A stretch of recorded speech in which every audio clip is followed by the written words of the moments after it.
What is going on, Chiefs Kingdom? Welcome back to another episode of the Kingdom Says. I am your host, as always, Garrett Williams. Tonight, I am joined by one of my two usual co-hosts, Mr. Thomas Pike, Arrowhead Tom. How you doing tonight, Tom?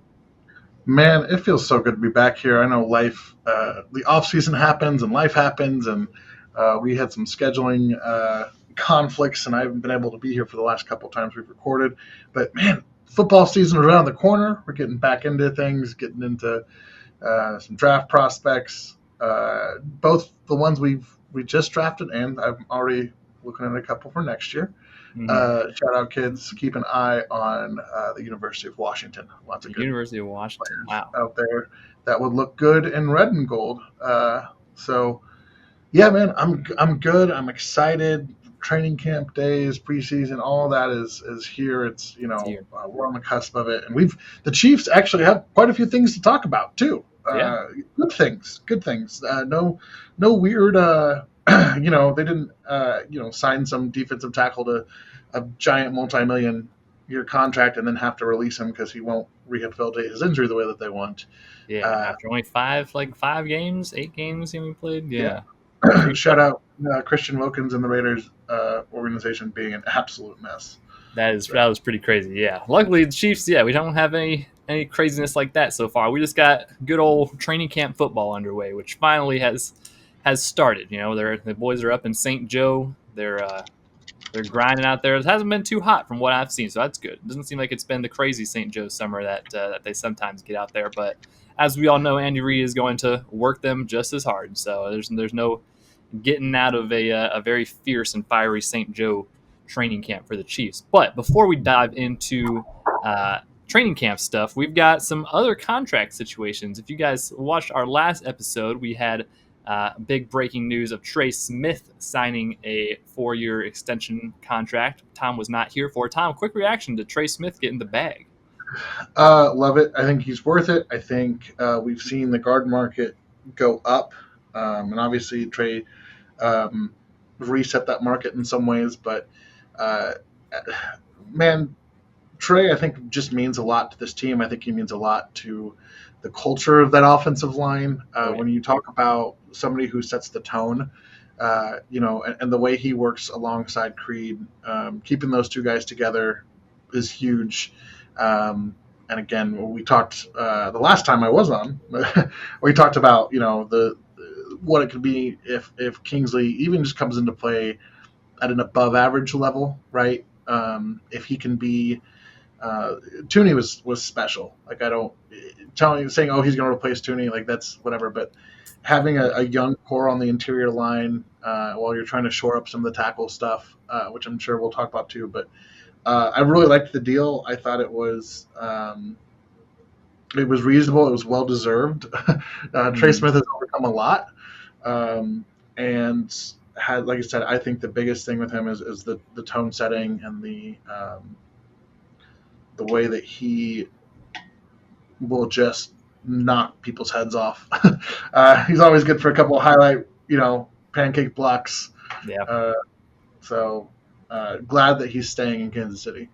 Yeah, definitely very positive reactions I see throughout the Chiefs kingdom of getting Trey Smith re-signed. And Brett Veach was not done, because only a couple days later he signed another big deal, signing George Karlaftis to a big extension. Another one of those guys that was coming up on the contract year. Another guy who's just absolutely grown every year, gotten better and better, gotten a big role on this defense, especially in the playoffs. That seems to be one of his specialties these days is coming into his own on the playoffs.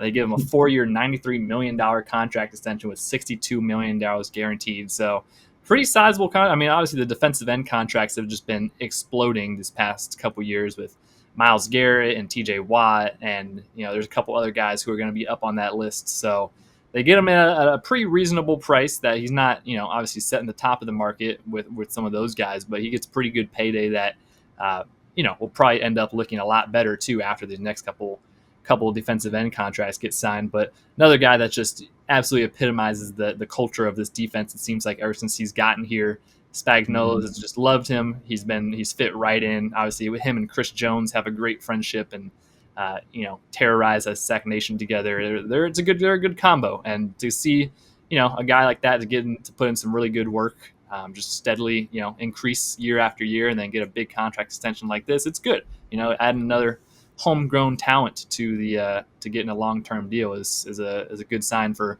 obviously Brett Veach and his drafting skills and the rest of the locker room as well, Tom. Yeah, George is. I think he's an ascending player, and it's a good time to get him locked up. But I think also, um, as a prospect, we talked a lot about his athletic, limitations and all that stuff. He's grown so much as an athlete. There's probably still a ceiling there. I don't think he's ever going to be. I think he's going to be a guy who'll kind of always perpetually be right outside the top 10. There might be a year or two where he finishes really high and has those big years. But if you're talking about him as your second pass rusher, there's a lot of teams he would be the top pass rusher. Oh yeah. And George has grown a ton. His work in the playoffs. He was taking notes from Frank Clark. He's resting up. That go. But if you're not sure how to feel with the contract, go back and watch the Houston Texans game. Yeah. George was all over that field, and he has that ability. And I understand that sometimes he doesn't always get the one-on-one wins that we want him to, and that type of thing. But I was listening to the Bootleg Football podcast, which is Brett Coleman and one of his guys. They do a 32-team offseason coverage, and they did an excellent breakdown of the Chiefs. Although they had some takes I didn't always agree with, but one of the things that they talked about was if you take Chris Jones' stats away from the Chiefs' defensive line, and combine everybody, that group is bottom 5 in the league in pass rush and that type of thing. Chris really props that team up in terms of the stats. I think that when you look at what they did with the draft, that makes sense, adding some of those pass rush skills. But George was the next guy on that. He was the guy who helped that team up and helped us through the years. And by all means, he's been just an absolute sponge from day one in terms of learning coding, how science coaches it, does the dirty work, plays his strength, plays his leverage. We've talked before about how he magically learned how to bend. First endeavor to do that, but yeah, he's one of my. He's a lot of fun to watch. So I was he's a dog. And getting to take some pressure off having to lock him up or try to negotiate while you're working on probably another market setting contract with Trent McDuffie. Yeah, definitely. I think even me and Kyle kind of mentioned it on the last episode, talking about obviously the next guys in line we thought would probably be Trent McDuffie as the next one, but you get George in before some of these other big defensive end contracts get signed. You kind of temper the market on him just a little bit, because Trent's going to probably break the market. Like I said, he's going to be top of the market deal once again, likely. So, we'll see. We'll see how Brett Veach navigates it. I think it's still definitely a priority for them to get McDuffie locked up as well this offseason. Hopefully, before the start of the season would be ideal. But good to have George locked up. You don't want to lose, good defenders like that. Like, obviously, he's not perfect, and he's not going to be like one of your top 10 guys, like you were saying. But he's still really, really solid. Good in the run. Obviously, has a good pass rush presence. Has only gotten better and better. So it's a guy you want to keep around. After spending a first round pick. Plus, because it's an extension, you still have this year and like the 5th year option, I think, that were tacked onto it. So I think if you total that out, it's 6 more years, and the average looks even better if you kind of do one of those. So good deal. It's a good deal. I think both sides would be very happy about that. Obviously, he gets a lot of guaranteed money, which is good, and you go forward from there. See, Trent McDuffie, you are up next as far as big contracts that need to be signed. So I think that's about all the off the field kind of stuff that we need to touch on, because we finally got on the field stuff that we really want to get to the on the field stuff, because training camp, like I said, started up this week, and there's already a lot to talk about, Tom. There's already a lot of position battles that are going on, some different looks of some different guys getting reps on the first team. Big one that I think we should start with, which is probably was the main topic from last season, the offensive line, and their definitely a bit of a down year. Now you've got Josh Simmons, who has been taking all of the first team left tackle reps with Jawan Taylor out, meaning Jalen Moore has been taking all the right tackle reps, and then Kingsley Suamataia plugging in there at left guard. First overall impressions, Tom, of how you think this offensive line is shaping out. And I'm trying to remember who tweeted out. I think it was one of the KCSN guys who said, "Yeah, if we give Simmons the shot at that left tackle one job, I don't think he's going to give it up." Yeah, So, I don't think so in either. some ways, I almost wonder if there's going to be more of a battle at that right tackle spot. You know, and having more around to play either side is awesome. Having that reliable, swing tackle, you know, brings some peace of mind.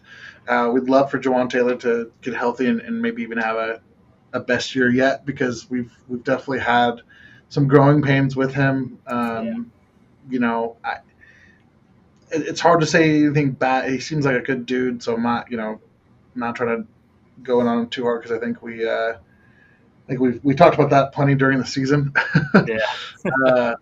And these guys are all professionals. They know they got to get it together, better than we do, and they know what those approaches are. So, essentially a contract year for Jawan Taylor too. I mean, last year, if I remember correctly, is his last year with guaranteed money. So, or at least enough guaranteed money to keep him on the roster if they decide to move on. But it sounds like Simmons has looked every bit the part. I mean, to me, the best sign is simply that he's on the field, moving, playing contact drills. He's healthy, and that was really the biggest question mark about him. He's healthy. We're doing good. Yeah, the health was always the main thing. That's why he fell so far in the draft, and that's why there was a lot of hopeful optimism that he'd be good to go. And I mean, he's out there. I don't even think he has braces on his legs or anything, or not even a simple compression sleeve on his knee. Like he seems to be full go from what the practices that they've been going so far have been. Yeah, which again I think it's huge that he is.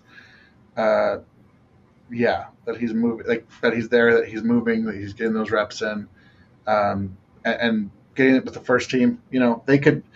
They could have Wanya out there, they could have more, but they are giving him that shot. It becomes becomes a big addition. It's a big question mark, but if he hits, oh boy. It's going to be good. Yeah, it's very interesting that because of Jawan Taylor's absence from the start of camp, which Andy Reid himself has come out and said that out of the 3 people who weren't practicing, it seems like Jawan Taylor would be one of the closest to returning. But still, it's interesting to see that since Jawan isn't there and Jalen Moore's been getting a lot of those right tackle reps, I wonder what it would have looked like if Jawan was healthy at the start, if they would have split reps between Simmons and Moore at left tackle, or if they would have, or they were really just going to commit to giving Simmons all the left tackle reps, which, obviously he's the goal in the future, right, is to have him be your left tackle of the future. So you want to get him worked in as quickly as you can at a reasonable pace, not make sure you're not pushing him or anything like that. But it's interesting to see that rotation. And also, too, depending on how long Jawan is out, I know he's close to a return, but if Jalen Moore is looking even somewhat impressive these first week or two at that right tackle spot, that, like you said, might be more of a competition. I think the general consensus seems like from Chiefs Kingdom right now is that would be probably the best starting line that we have right now. The current 5 that are out there with Jalen Moore starting at right tackle. I found it really interesting. Like Brandon Thorne put out a rankings this past couple of weeks of all the offensive line positions, which was really a really insightful read. And if you haven't checked out Brandon Thorne, he's like one of the best offensive line guys out there. He's really good. And put together a whole listed like the top 10, 12 so players at each position. Jawan Taylor notably was not on one of his lists. He replied to a comment I saw that he would probably put Jawan around 17 to 20 range. As far as right tackles in the league. So, we've talked about Jawan a lot on this podcast. He's not bad. He's definitely on his good days. He's a serviceable, like above average tackle. It's just there are some deficiencies. There are some growing pains, the penalties, and it's it's not the That, most ideal situation, especially with the contract that the Chiefs gave him. It's definitely hasn't quite lived up to that contract. So it's be interesting to see if Jalen Moore can potentially steal that position away from him, if they'll actually give him a valid look at right tackle and see if there'll be a competition at that spot instead of left tackle. I don't know. That's going to be something that we won't really even know until Jawan gets back and we kind of see the rep split that they run those tackles out with. Yeah. And I think the other thing to note with Simmons, and I know it was a little bit different with last year with Slade, who's handled with Kingsley, and listening to some of the other NFL content across the league over the offseason, I want to acknowledge that the Chiefs are doing something a little bit different with Kingsley when they were quick to acknowledge that it wasn't going to work at tackle, so they started moving him to guard pretty quickly. I use the example of Evan Neal in New York. The sixth overall pick a couple years ago. And, yeah, I remember. Yeah, he was. Did they keep him at? Yeah, they tried him at tackle, then they moved him to right tackle, and now they're finally moving him to guard and all that kind of stuff. Yeah. And just destroy young players' confidence. And it sounds like they sat down, they realized that this wasn't going to be it at tackle, and they adjusted course. And it sounds like Kingsley has taken that task to heart and has worked through it. So, but also to look back at, I think of the rookie year for Trey and Creed and how those guys kind of got Trey especially ended up getting his shot in his starting position because of some injuries. Yeah, where see the opportunity. Yeah. And if they look at it and it's going and it looks good, they're not going to shake it up, rattle it up. I think people don't understand entirely or don't always appreciate the value and how much an offensive line has to work together and communicate.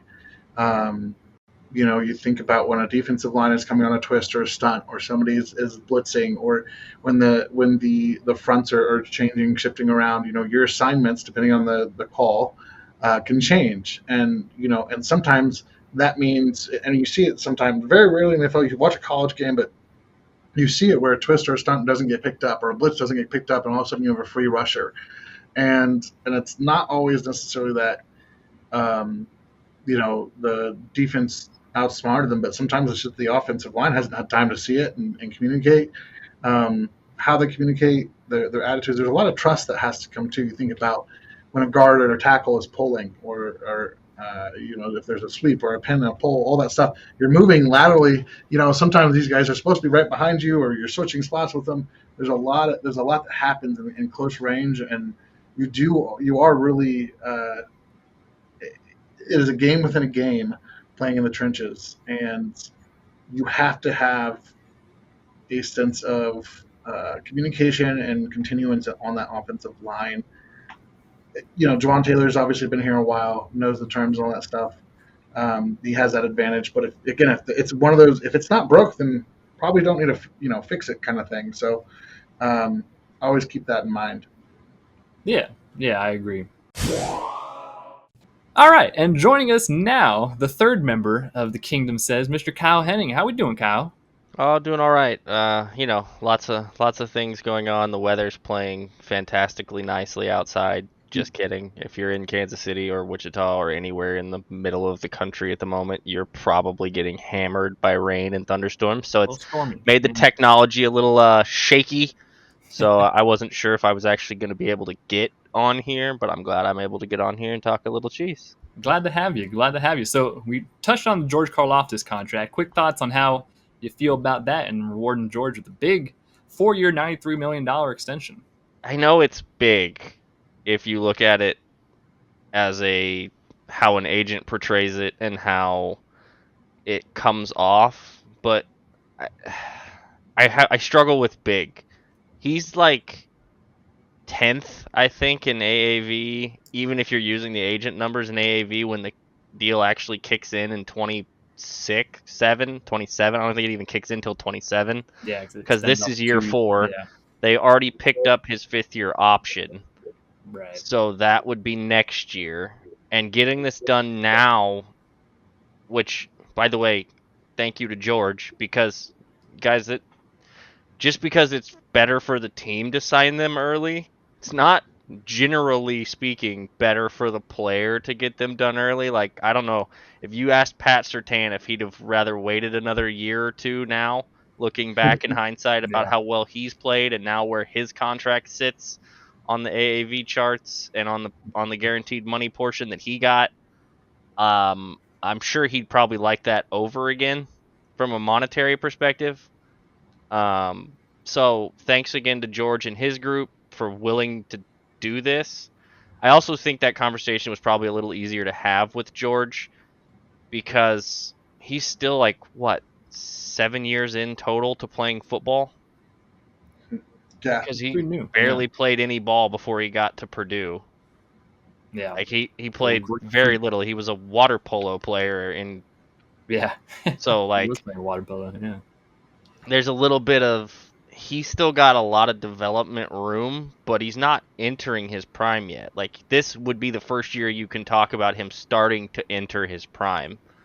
Right. And to get him locked up for basically 6 additional years total starting from this point, and being allowed to spread out some of that guaranteed money and that now, they didn't quite do what I thought they were going to do, which was spread out more of that into the signing bonus and cash from this year to be able to split that out a little farther. So the cap numbers are a little bigger in the back couple of years than I thought they were going to be. However, they don't kick in for 2 years at minimum to the first part of that deal, and by the time we get there, there's going to be another world-breaking television rights contract negotiated by the NFL. Oh yeah. It ain't going to get smaller, ladies and Yeah. gentlemen. Cap's just gonna keep going And up. well, maybe not indefinitely, but at least over the next Indefinitely. 5 to 10 years, it's going to continue to increase. Yeah. And we already saw it jump almost 9 million more than they were projecting it to jump this year. Like, they're pretty much everybody that was predicting cap increases this year weren't expecting it to be nearly 280. They were all operating under like 270. So that gave them a Right. lot more room to play with than I think most teams thought they were going to have. And I think you could be in for that again in the next few years. So on top of all that, his deal falls right in between Greg Rousseau and Josh Sweat, which is about where his production has been. Yeah. I know there's some conversations about pressure rate and PFF stats, and yeah, first of all, we call it PFFT for a reason because no one at all takes them seriously for the most part. In a lot of their, at this point, they're it's the C squad that works there. All the A and B squad have long since left that place. Yeah. Due to some interesting workplace environments, it sounds like. So, I'm not too concerned about that. He also provides you with an unreasonable amount of stability at that position. I mean, if you go look, he's played like 80 or 85% of the snaps since the day he got here. Yeah. And as a guy who everybody that watches this show knows, I was not supremely excited about the George Karlaftis pick. As a matter of fact, I was on, I want to say that was Fox 4's broadcast during draft night that year, and I was one of the ones that I was like, yeah, yay. We got a Great. player that We got a defensive end, which we needed. I just don't know that it would. And now I'm happy as hell to have been wrong about that because he's been excellent. He's good in the run. He's good in. He doesn't necessarily crush people one-on-one, but you saw more and more as last year progressed. He started winning one-on-ones a lot more frequently as the year got farther along. He started becoming more of a factor. I like this deal. He's going to be like 15th or 20th by the time the whole thing probably fully kicks in because you got 4 or 5 more of these guys that are in that second to third tier that are going to be getting paid probably a lot more than he just did going probably. forward here, just based on caps and the way other teams do things. Hats off to Brett Veach. Thank you, Clark Hunt, for finding the change in the couch cushions because everybody says you don't like to spend cash, but put out quite a bit of cash this offseason already for Trey and George. And there was even talks they were going to try to work on Trent. Now, as much as I just said about George being willing to get that deal done and willing to do that, I don't think Trent is, and I honestly don't think he should be. I don't expect that deal to be completed until next offseason, and I don't even know if that necessarily gets done next offseason. He may play on the 5th-year option, and then they may have to use the tag on him, and that's perfectly okay if it goes that route, because the corner market is largely set at this point. He's basically the only one left, and Surtain may get another deal, but I can't imagine it being more than $1 million or so more than what's currently out there, and everybody's already at $30 million. So like, Yeah. what's the rush on that deal other than if Trent wanted cash now, because he's gotten kind of screwed by the PA deciding that Pro Bowl entrances is more important than all pro selections for their rookie wage scale bonus increases Right. for their year-to-year contracts, which, if you've paid attention to news about the PA over the last few years, and heck, even the last couple of months, The last couple of weeks. not great, Teddy. Not great. You remember when J.C. Treader was running his mouth constantly about the Chiefs and talking all kinds of noise, and then all of a sudden it turns out maybe J.C. Treader's not such a good guy to be listening to about things. Crazy. Yeah, turns out there's some problems here.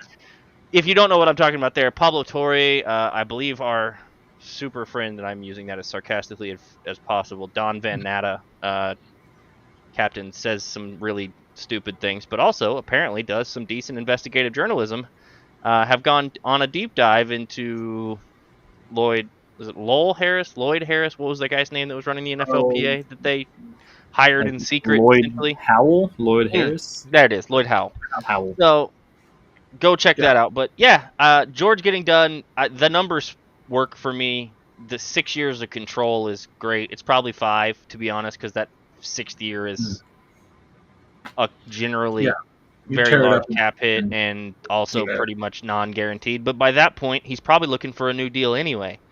So that's okay. And if he plays well enough to earn a third deal that's in the big boy range, that's really good news for the Chiefs, because that means they probably underpaid him for the last several years. And theoretically, also, by the time he's up for his next contract, Chris Jones will probably be off the books. So it's another, then he might be your primary pass rusher at that point. So definitely good to reward him. Yeah. I like the deal for both sides. Of course, if both sides like a piece of it, it means it wasn't good for them in certain ways, but was good for them in others.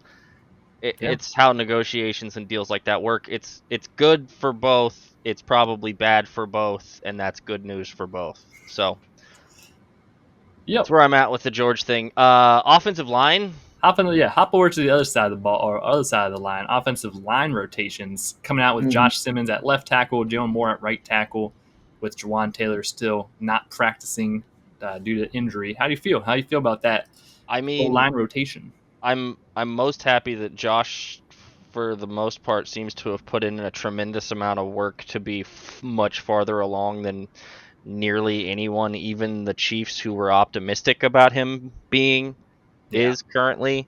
Sunday will be a very interesting day, because that's when pads come on, and O-line and D-line is all fun and games in shorts and shorts and pullovers, but when those pads come on, it becomes a different ball game. So it's real fast. I'm very curious to see how his first day looks in pads, much like his counterpart directly to his right, Kingsley Suamataia.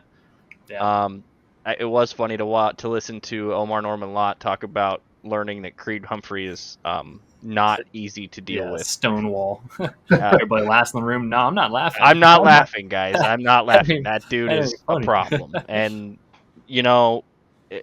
solidifying those two pieces inside with him and Trey, they've been a dynamic tandem for a while. Locking that up, it's just good business. You pay your guys that you draft. It helps the locker room, all those things. Everybody, I know Joe Tooney was great. That's awesome. Sometimes you have to move on from one to keep others, and that's what we looked at, and they took the route that we've asked them to take with the Patriots model. And they're doing Go- it. So go now a that year they're doing earlier. it, people are Yeah. complaining about it, and I get it. Guys are fan favorites. I love Joe. We've talked about Joe a ridiculous Future Hall of amount on this Famer. show. Yeah. He's a robot. Dog. It's great. Sometimes eventually though, robots need software updates, or they stop getting software updates. If you own Apple or Windows products, you know this. After a while, the devices get phased out. So when that day comes, it's sooner for him than it is for Trey, and I think that's why they went the route they did. Yes, they paid Trey quite a bit more than Joe is getting, but there's a lot of reasons for that, and Big difference. Yeah. I'm excited to see what this line looks like. By all accounts from training camp, Josh Simmons' footwork is incredible. Which, I mean, if you watched him at Ohio State, you knew that before the injury. The question was what it was going to be coming back from that injury. And I got to tell you, it looks about the same as it did before that injury. After he hasn't had a brace or even a sleeve on from the second they got on the field. That's good news.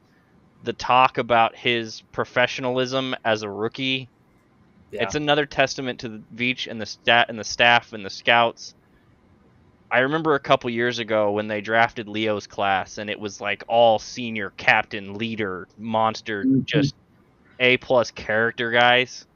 Seems to be the route they've aimed for at this point, and it's working out quite well. Yeah, it's a very good strategy to follow. I'm very excited about the prospect of Josh Simmons, obviously, and having him get all the first team tackle reps like me and Tom were talking about instead of having to have him split them with Jalen Moore potentially. That's big. It's big to get that early look at what the best five could be. Yeah. Jalen Moore. Everybody is a lot of Chiefs Kingdom has voiced their concerns loudly about Jawan Taylor. I understand, and I hear that. Before you just got on, we mentioned how, I'll tell you this. As soon as the ball is snapped, he's excellent. From a pass blocking perspective, especially. For that. He's good. He's above average, even if it's only slightly in the run game. But he's an excellent pass blocker. Now, you talk to me all you want about the pre-snaps and the jump and the get-off, and I still say Chris Collinsworth is largely at fault for the jumping pre-snap conversation as far as the get off of the ball goes. But I get it. He's drawn some penalties. They've accepted those. If they can get a similar level of play from Jalen Moore, that's a good thing because that means went from probably what was 1.5 tackles to 3 tackles. Yeah. If all 3 of them are playing at a semi-competent level, that's a heck of an improvement over having to move your all-pro left guard out to tackle for last year at points. So much more ideal. Yeah, much more ideal. It's what you want to see. I wasn't surprised to see Jalen Moore getting the reps at right when Jawan was on PUP to start. Yeah. Because they kind of know what they have with Wanye. They know where he's at. I don't know how much more improvement you can expect out of him. Other than him just being healthy this year versus him trying to play very hurt last year, and it became very evident he was hurt last year. He's a replacement level tackle, which is great when he's healthy. If he's banged up at all, he's not anymore. So seeing what they can get out of Jalen, being a swing tackle potentially there, allowing them to have some depth and depth they didn't necessarily enjoy last year on the offensive line. I'm happy with where we are right now before we put pads on. Now, as I just said with Josh, let's see what happens when they stick the pads on. Yeah, pads are going to be a big difference maker. That's obviously one of the big highlights of training camp every year, seeing the one-on-one pass pro drills that are always get people riled up. It'll be good to see the pads, see the offensive line working. Let's hop back over to the other side of the ball one more time for our last topic of the night, because there's a lot of training camp stuff to talk about. So we're going to kind of split it up. So much. There's a lot of positions to break down, and there's obviously a lot of new faces and new positions and whatnot. But a big guy who's been getting a lot of conversation, especially very early on, Omarr Norman-Lott, getting first team reps with the defensive line already. There's been a lot of glowing reviews out of training camp so far about how this guy looks, which is, he was kind of the most questionable draft pick from this past draft class, which is it's not like it's a bad thing. It's just out of one. He happened to be the one who had, the most question marks about, how Tennessee used him in the pass rush and their different rotations and stuff like that. His overall athletic profile, might have not jumped off the screen, but from reports that we're getting from camp, he seems to be all that in a bag of pudding. I'll tell you what, Tom, I know you've come around a little bit more on Omarr Norman-Lott. What are you thinking of him? Garrett, do they put pudding in bags out there? Is that They could. How do you think? What's the expression? a bag of chips? Pudding does not go in bags. That's not a thing yet. I don't know. Okay. Aside from that visual that's now in my mind, I'm trying to think of how you would eat a bag of pudding. And I mean, they put so milk in bags, Tom. So that's just like one step. I feel like that's almost one and the same. I was gonna let it go before we got down this rabbit hole, but now that we're As soon here, as I said it too, I saw Tom's face. I was like, of course, Tom. I've never heard Tom of putting in a mentioned bag, but hey, chips. whatever. We'll roll with it. Before we get into that last point, I just want to say it's nice to have us all here again. I know I've been a little out and it's been the off season. I thought that sounded like the expression to me. I don't know. And I'm having a bad poker face, so we are. This may be the preseason for the Chiefs, but we are in peak season here. Peak season, yeah. I bet someone makes a bag of pudding. I bet someone. I gotta kind of hope not. Maybe if you're buying in bulk, maybe like go to Costco, get a big old bag. You might for like restaurants that put it in like tubs after they purchase it. I don't know. On the off chance that there is somebody who's listening, the first person to reply YouTube, Twitter, wherever you're watching this video, the first person to attach a picture of a bag of pudding that was not AI generated. It is not AI generated. We'll send you something. I'll figure it out. I got prints. Yeah. I got prints. And if you get a sandwich bag and put the pudding in that and your house, that's fine too. That's just I need someone to justify the bag of pudding. Garrett. I don't know. That's what we should put on a t-shirt. That's not where the pudding goes, Garrett. Anyway, Omarr Norman-Lott. So I was just kind of working back through things before training camp, and I went and watched his clips of his plays at the Senior Bowl practice. There's a nice little cut up on YouTube, and holy cow. Listen, it's hard because his snap count was so low. Right. They had so many guys on that Tennessee D-line, though. Yeah, and they always rotate. Like it's a system thing. It's what they do. Even before he was drafted to the Chiefs. And I know we talked about PFF, but and I heard this week and I really liked it. We use their data, we don't use their takes. And I'm like, you know what? They have some good data.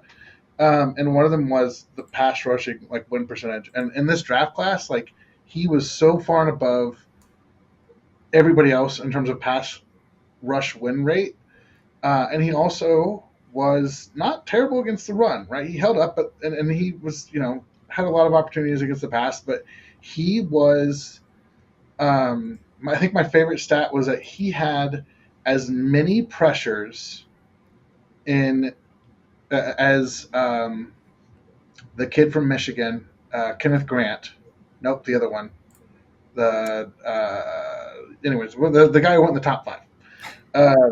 Was it not Kenneth Graham? And about a quarter of the snaps. Kenneth Graham was the other tackle. Kenneth Grant wasn't the other name Mason Graham? Is that Mason Graham? Yeah. This guy's the draft guy over here. They call him the draft. I'm citing this now. I'm gonna go find the stat. He's gonna find the stat. Yeah, he's gonna find it. But Omarr Norman-Lott had as many pressures, and as Mason Graham, and or very half the snaps, right? So let's look here. Can he find the tweet? Can I find the stats? We're looking up in live time.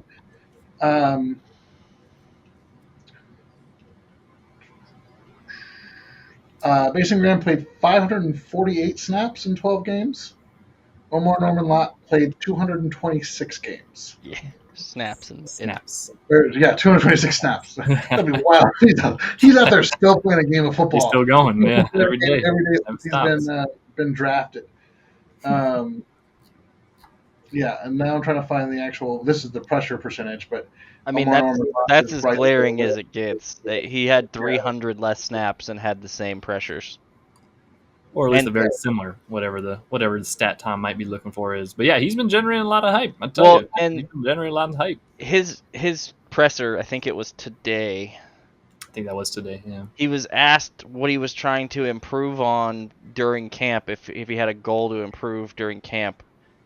And the first thing out of his mouth was his second pass rush move. Mm.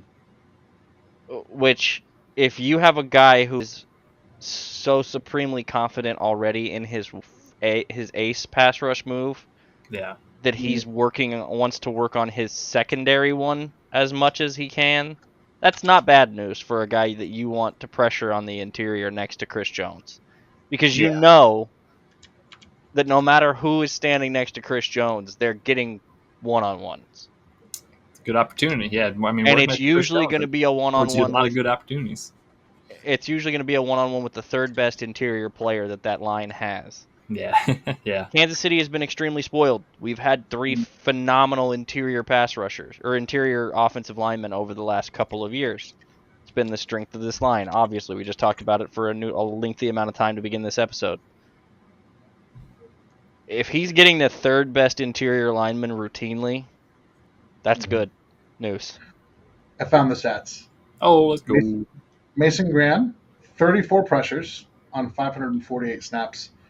Omarr Norman-Lott had 27. So, Okay. what, And about 7 less pressures on about 300 less snaps or 250 Yeah. less snaps. Like, that's pretty wild. So, that's pretty good. Yeah. It's That's 320 less snaps. If 548 and 226 was right, it's like 322 less snaps, and he has That's quick 7 maths less from pressures. Kyle. That's some good quick maths. I tell you what.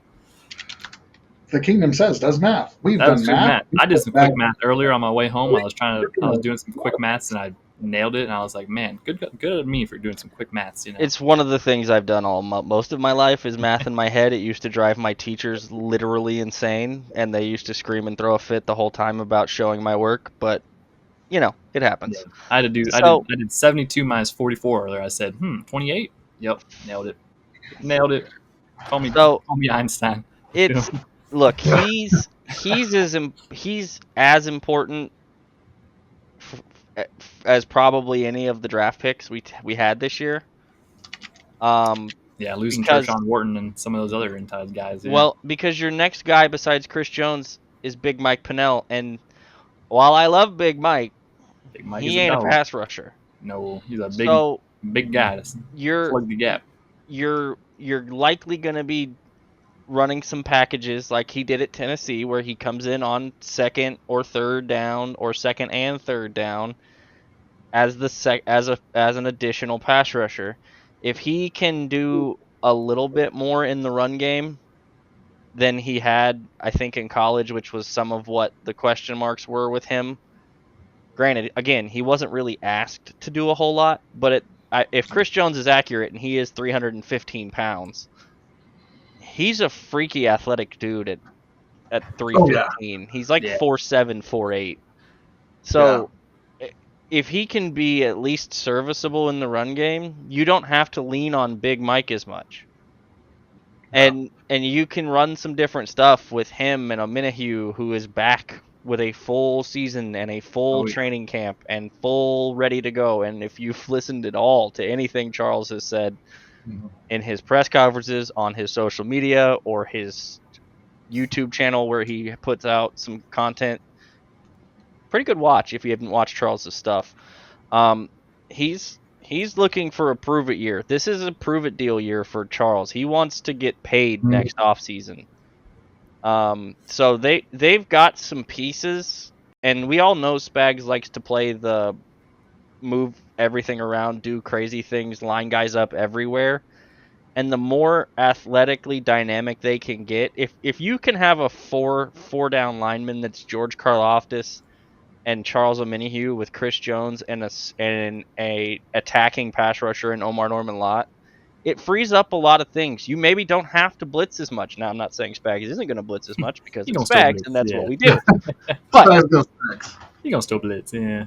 so that's a big deal to have that extra piece. And that didn't even mention Mike Dana, who's been extremely solid, or Felix Anudike-Uzomah, who I was not supremely impressed with his first year, got a little more impressed with some of the things he was doing last year once we figured out that when the ball is snapped, you can in fact leave. Can start going, yeah. And he's continued to develop. So all of those things are important, and it allows them to have a stable of guys that they can use in the situations that are best fit for those guys. That's a big deal. Yeah. And like you said, with the loss of Turk, we lost Colin a few years ago. They've been trying to find some more of that interior pass rush next to Chris. And if this kid is developed enough with his first move to be dead focused on improving his second one, that's a good thing. Plus, he did mention Joe Cullen does not give any quarter to rookies just because they're rookies, which Spags too. Yeah, I mean they're not going to just go give. Well, you don't normally see Steve already putting rookies in on the first team, which is I think what drew a lot of the attention for Omarr was he was getting first team reps. If you're already getting first team reps this early into camp, we'll see what holds with pads, but I'm curious. Yeah, I'm definitely a lot higher on Omarr Norman-Lott than I was during draft time, and I think like you said, the potential to really truly develop a second pass rusher on the inside next to Chris Jones. You know, Turk did some good work, and obviously Turk's a dog, but to have a fresh who's, you know, almost you could say maybe close to the floor of what Turk's near ceiling was. You know, he's probably not too far back from what Turk might have been, and now you have just a lot of room to grow over these next couple of years. So I'm excited to still have this. And that doesn't even account for Ashton Gillott. Well, I'd say, that's another defensive lineman who's going to be getting some. Gillott. I don't know. I think it's Gelati. Yeah, but I don't know. I like. We come up with a good nickname for. And I believe he is roommate. Yeah, O-N-O is kind of tough. You know, O-N-O is not really. It doesn't really flow off the tongue like CEH or any of those ones did. So we'll have to figure out a good. I'll tell you what, Elijah Mitchell wearing 25 in his press conference today threw me all the way off for a second. Not Clyde. Not Clyde. And he was wearing like the same headband that Clyde. It's like, that is not Clyde, but that is 25 and a headband. No. Yeah. So definitely excited to see how the padded session goes on Sunday and how the rest of the training camp starts to shape out. We will definitely be back with a lot more. We've got a lot more positions to cover, a lot more battles to cover. Obviously, there's so much. There's so much to cover. We haven't even talked about the punter battle. That's the one that Dave Garrett. It seems like it's going to be it seems like it's going to be a battle. Garrett's all about that punter battle. Eddie Zaplicki. The punting. Are we in agreement that you have to buy whoever wins that punting battle? You have to buy their jersey and wear it.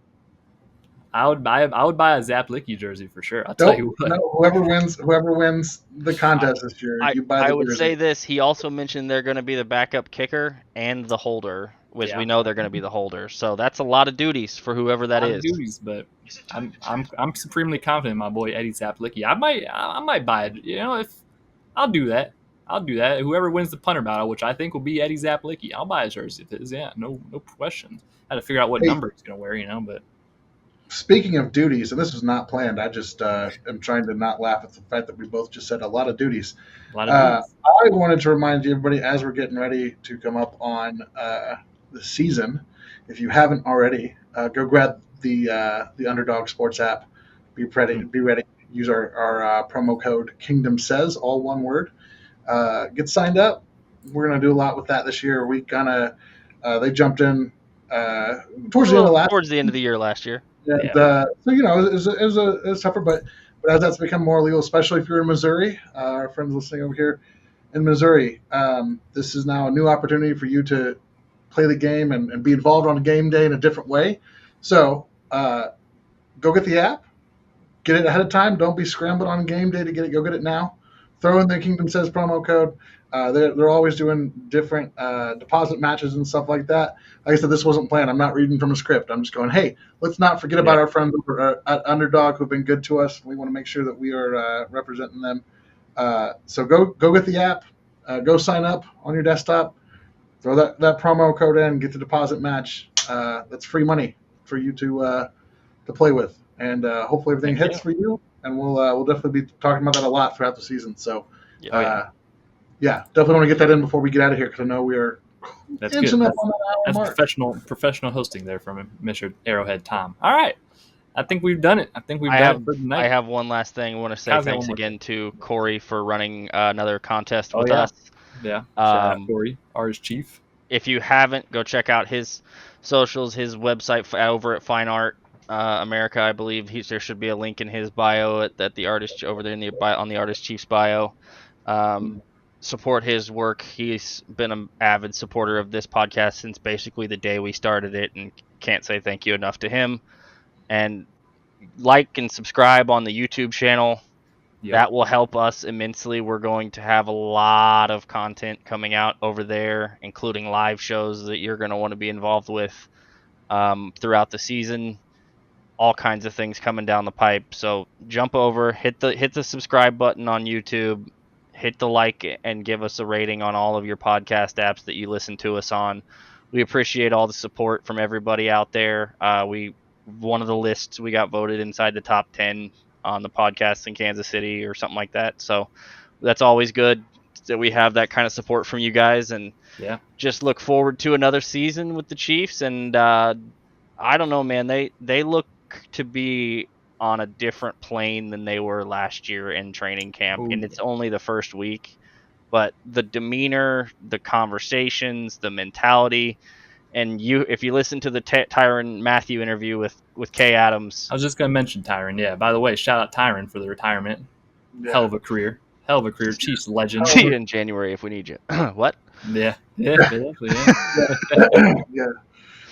And hey, it's another good year. It's going to be a lot of fun. This team, it's year 9 of Patrick, which sounds... That's crazy. Bonkers. It's his 8th year starting, but it's year 9, and it doesn't seem like it's been 9 years. But enjoy it while you got it. Make sure you watch every second of it. And Travis looks like a little more like Travis again. He's looking svelte, as Andy Reid put it, I believe. He's looking svelte. I think that was Andy's quote. So ready for another year with you guys. But like I said, hop over to YouTube, subscribe to the YouTube channel. You'll find all of our content there. You can also find it on all your podcast apps. So look forward to it. Apple Music, hanging out with you guys all year. Yeah, right on. Well, with that, we will get out of here. We will see you guys next week. Be sure to check us out. Instagram, Facebook, Twitter, at Kingdom Says Pod. And yeah, we're doing it. We're doing it. Chiefs camp.